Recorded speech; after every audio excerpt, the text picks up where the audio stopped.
This is Normie Gardner, and it's time to talk about Islam. Now, I had to go through many rehearsals before I made this video. And I had to think long and hard before I made this video. Because, from my perspective, as a Westerner, as someone who cares about, my civilization, Islam is the enemy. I mean, there's no getting around that. Like, it's totally anti everything that I grew up with and everything that I hold dear. Like freedom, democracy, Western civilization, all that stuff. Islam seems to be, and historically has been, the enemy of all those things. However, I committed to making a series of videos about religions, and I have proven, at least to my satisfaction, that each religion has wisdom in it. That includes Islam. Islam is not a cult. It is a religion. It's been around for not 2,000 years. What's the exact number? Anyway, it's been around for a while. Millions and millions of people have lived their lives according to Islam. And yes, I know that many of them are forced to, or what we would say forced to, but that you really can't force so many people to live according to the tenets of this religion without it containing wisdom, without it fulfilling these great, deep human questions. So, we have to look at Islam from the perspective of a Muslim, from the perspective of a believer in Islam. We have to understand and empathize with a Muslim. We have to understand why Islam is compelling and why it is appealing and why people would live their lives according to this religion. If we don't, we are never going to understand it. And if we never understand it, we won't know how to deal with it.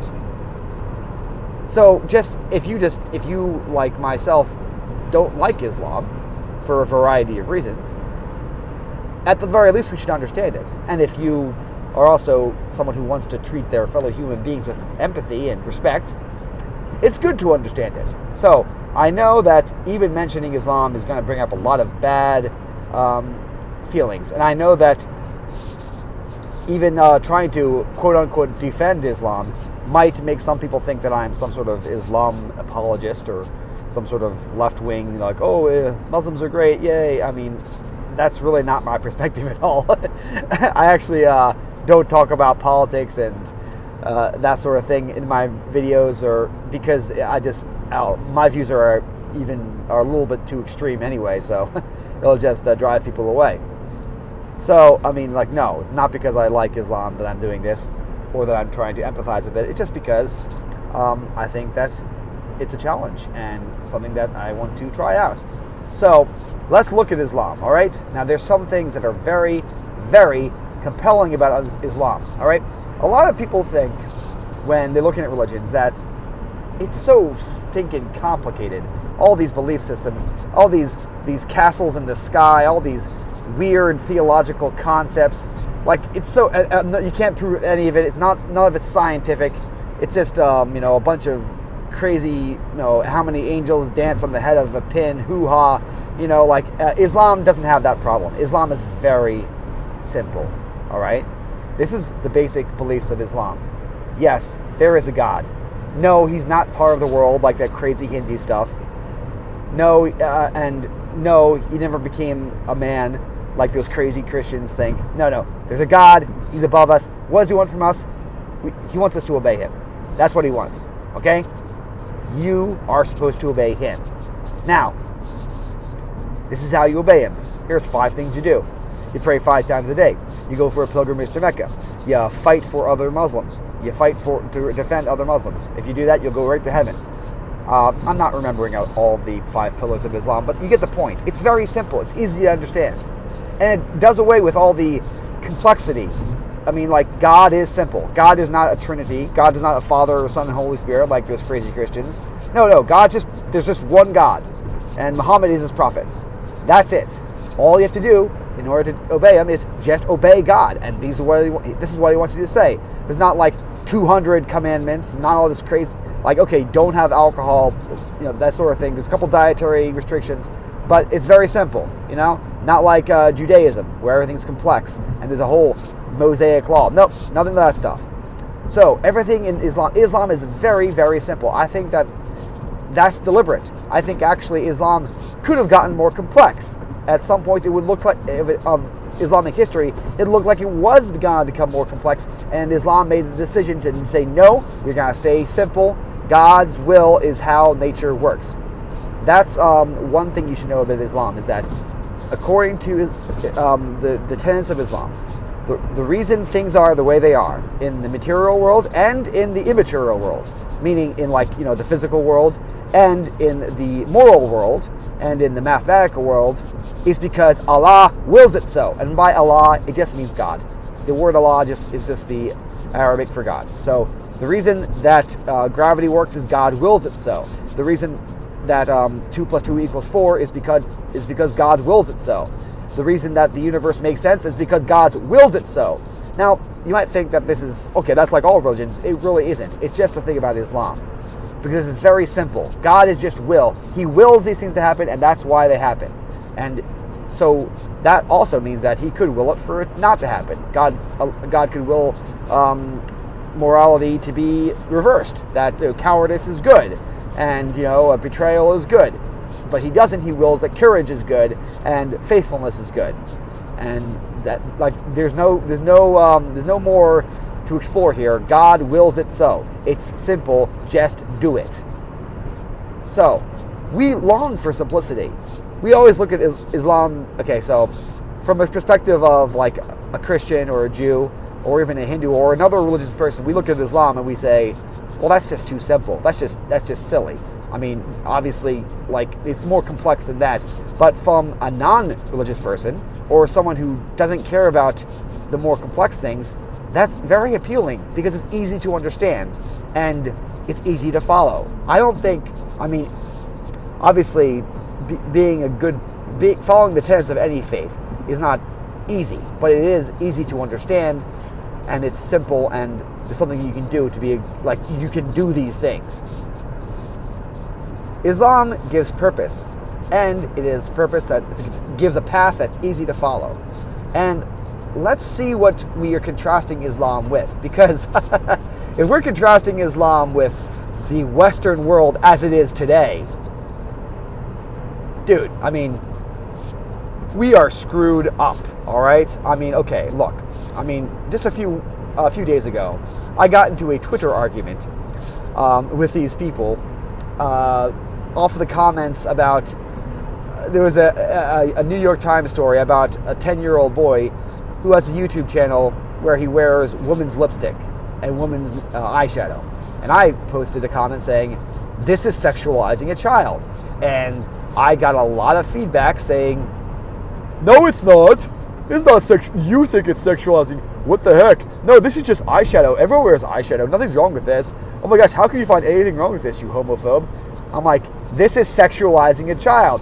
The boy is wearing eyeshadow, okay? Eyeshadow is a kind of makeup that women wear to make their eyes look bigger and prettier to appeal to men. It's sexual.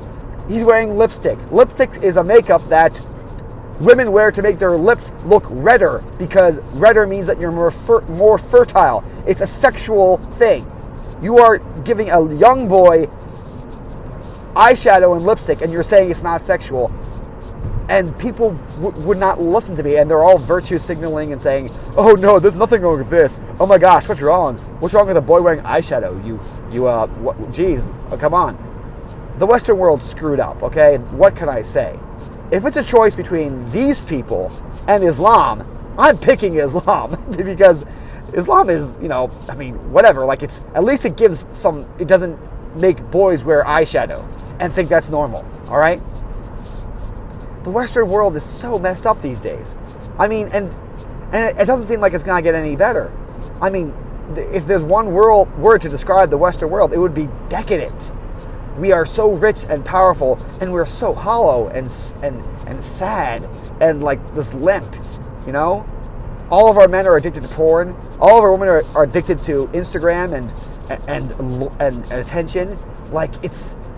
None of us are happy. The biggest movements are like the child-free movement, and we get we get worked up about stupid things like I don't know, like circumcision. It's a stupid topic, but people get angry about, or anti-vaxxing, or like, that's so stupid.